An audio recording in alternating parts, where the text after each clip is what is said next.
ओम शांति। भोजन बनाने वाला यदि स्वच्छ तन, शुद्ध मन के साथ स्वच्छ स्थान पर परमात्मा की याद में भोजन बनाए और परमात्मा को अर्पित करके सभी को खिलाए, तो खाने वालों के विचार बहुत श्रेष्ठ, शुद्ध हो जाएंगे। उनकी मनोवृत्तियां परिवर्तित हो जाएगी। कहते हैं ना, ऐसे पवित्र ब्रह्मा भोजन का तो देवता भी इंतजार करते हैं।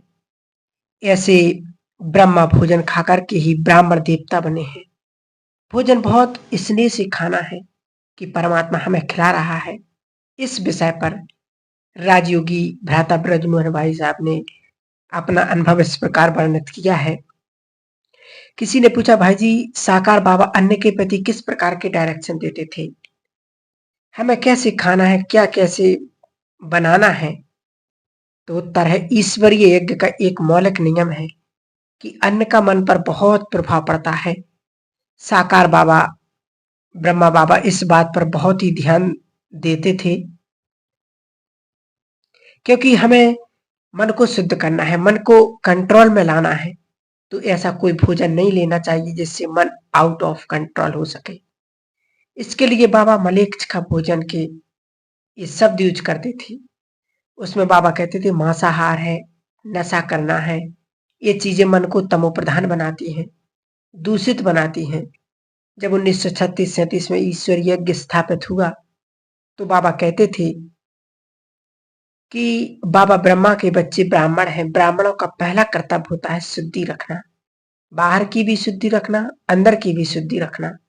बाहर की शुद्धि के लिए बाबा कहते थे, कोई भी व्यक्ति टॉयलेट जाता है तो उसको स्नान करना आवश्यक है, बिना स्नान किए व्यक्ति अशुद्ध है।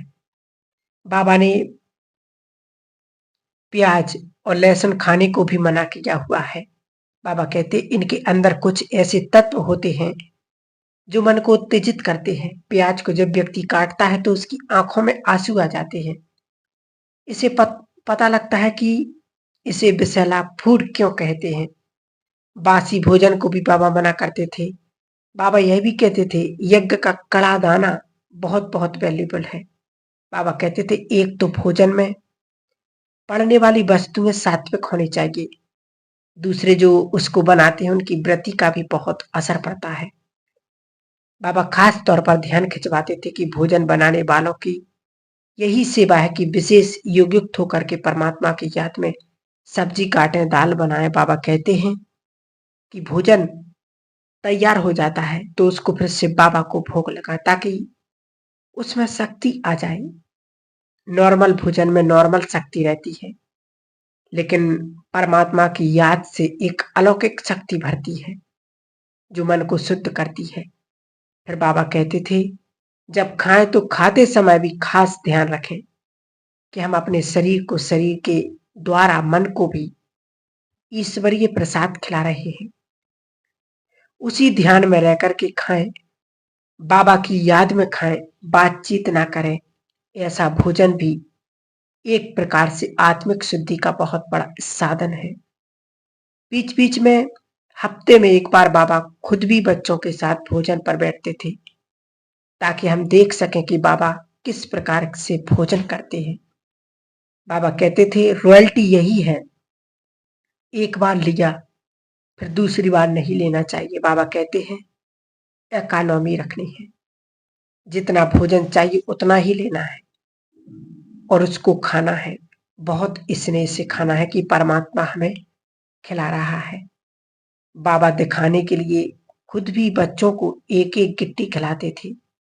वैसे तो हर विशेष दिन विशेष भोग लगता था, उसके अलावा गुरुवार रखा हुआ था। विशेष दिन पर भोजन को भोग के रूप में बनाया जाता था, भोग लगाकर खाया जाता था।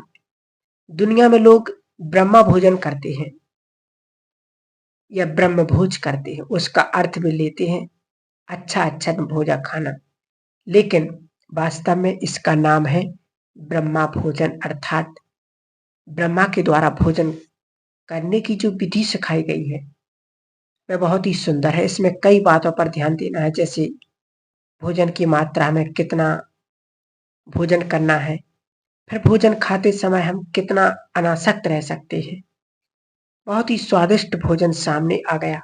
उसको खाते समय क्या हमारा मन आसक्त तो नहीं हो गया? तो बीच-बीच में अपने को चेक भी करना है। एक बार भोजन में खीर भी मिल रही थी, पापड़ भी मिल रहा था। एक बहन ने कहा मेरी खीर वापस ले लो लेकिन 2 पापड़ दे दो। तो उन्होंने दे दिया। शाम को उसके मन में संकल्प आया, मैंने ठीक किया या नहीं किया?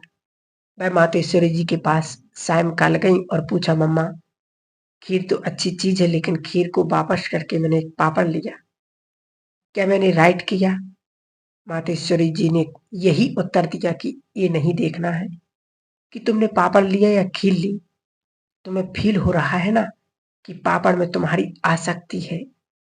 भोजन में आसक्ति नहीं रखनी चाहिए क्योंकि हमें देहभान से छूटना है। अगर देह की आसक्ति को छोड़ना है, तो उसके साथ भोजन की आसक्ति को भी छोड़ना है। कई बार कोई एक चीज़ ज़्यादा अच्छी लगती, दूसरी चीज़ नहीं, लेकिन नहीं, सब में बराबर भाव रखना है। बहुत सारी शिक्षाएँ हमें दी हैं। मैंने पर्सनली देखा उन शिक्षाओं का अगर हम पालन करते हैं, तो हमारे में आत्मिक शक्ति, खुशी और शुद्धि की फीलिंग रहती है। अगर शिक्षा को ज़रा-सा भी छोड़ देते हैं, तो फिर उसका वह लाभ नहीं मिल सकता है। ये बड़ी भारी मर्यादा है। मर्यादा को तोड़ने से अलौकिक जीवन पर, हमारी दिनचर्या पर असर पड़ता है। कुछ ब्रह्मा कुमार भाई-बहनें तो आश्रम में अर्थात सेंटर पर रहते हैं। आश्रम में जो भोजन मिलता है वह खाते हैं, लेकिन जो बाहर रहते हैं उनको कई प्रकार की परिस्थितियाँ आती हैं। कइयों को जॉब पर जाना पड़ता है और कइयों को और जगह जाना पड़ता। मुझे खुद भी एक अच्छा जॉब मिला था। उसमें यह था कि खाना फ्री थे, लेकिन उनका खाना हम खा नहीं सकते थे, इसलिए मैंने वह जॉब किया ही नहीं। बाबा हर एक को उनकी परिस्थिति के अनुसार राय देते हैं, लेकिन जो राय एक को देते थे, उसको कोई कॉपी कर ले, उसको बाबा ने यह परमिशन दी है।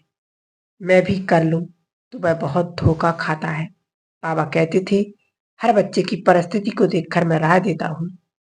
कई बार गृहस्थियों को शादी पर जाना पड़ता है, रिश्तेदारियां हैं, जाते हैं, तो क्या करें?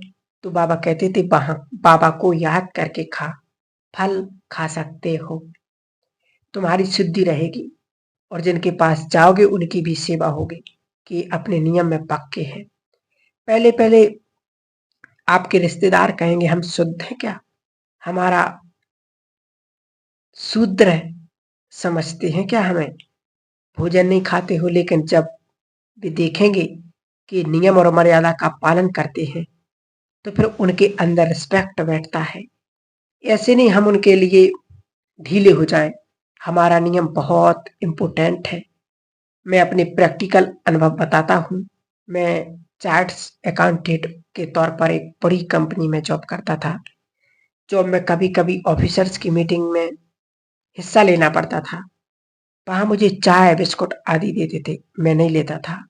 ऑफिसर्स पूछते थे, ये ऐसा क्यों करता है? मैंने ब्रह्मा बाबा को लेटर लिखा कि बाबा ऐसी-ऐसी परिस्थिति है। बाबा ने कहा, तुम योग में रहकर चाय पी सकते हो और बिस्कुट खा सकते हो।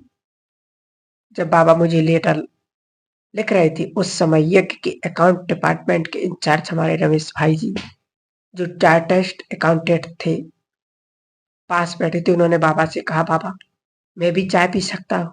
मेरा भी क्लाइंट चाय आदि लेने के लिए कहता है ना। बाबा ने कहा नहीं। उसने पूछा, मैं भी चार्टर्ड अकाउंटेंट हूँ और वह भी आप उसको लिख रहे हो, पी सकते हो?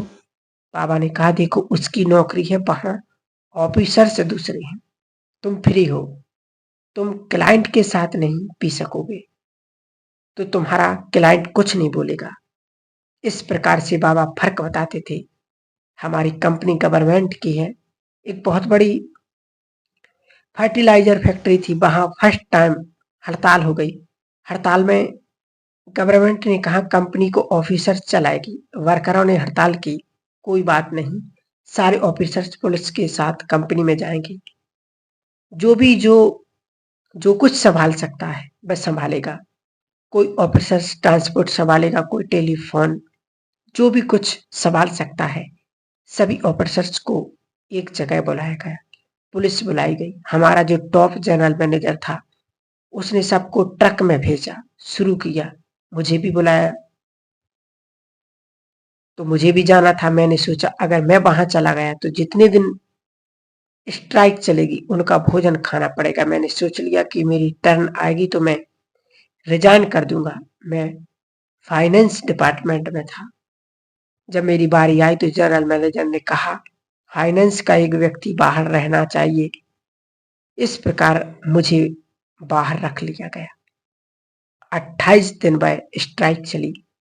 28 दिन सारे ऑफिसर्स फैक्ट्री के अंदर थे, मैं बाहर अपने फाइनेंस डिपार्टमेंट में। तब मैंने देखा कि ईश्वरीय नियम का पालन करने से कितना फायदा होता है। जो इस नियम का पालन करेगा उसके अंदर की शक्ति बढ़ेगी, उसकी आत्मशुद्धि होगी। फिर पूछा भाई जी बहुत सारी आत्मा जो चोला बदल लेती हैं उनके लिए भोग लगाते, इसके पीछे क्या रहस्य है? तो कहा कोई भी आत्मा जो लौकिक में आपके रिश्तेदार या किसी भी प्रकार से संबंधित थी या मित्र थी या सेंटर में रहती थी, तो जब वह शरीर छोड़कर चली जाती है तो आपको उसकी स्मृति आती है, क्योंकि आप उसके साथ रहे हुए हैं। उसकी स्मृति को आने से बंद तो करना है।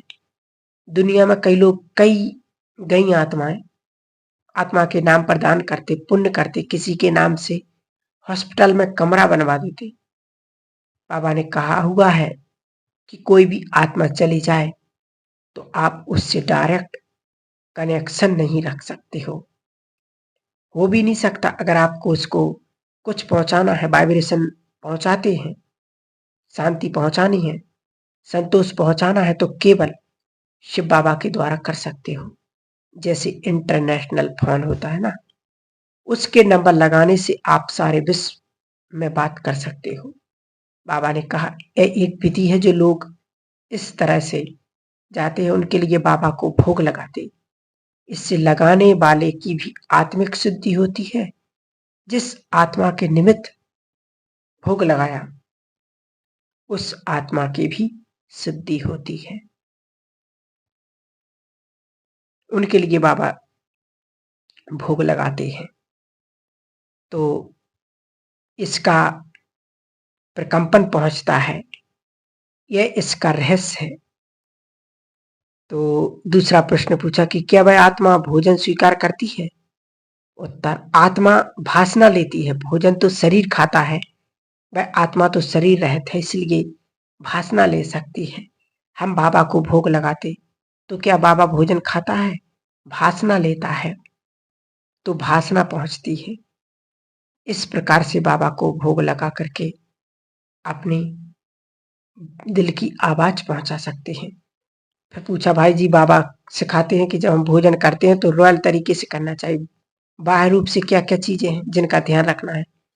बचपन में हमको कई बार बोलते थे कि पूरा हाथ गंदा नहीं होना चाहिए।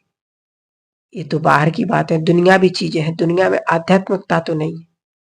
उन्होंने बाहर के नियम बना दिए। दुनियावी रॉयल व्यक्ति कटोरी से पूरी दाल खानी चाहिए। इस प्रकार से बाबा ने बच्चों को खाना भोजन करवाना सिखलाया है। ओम शांति।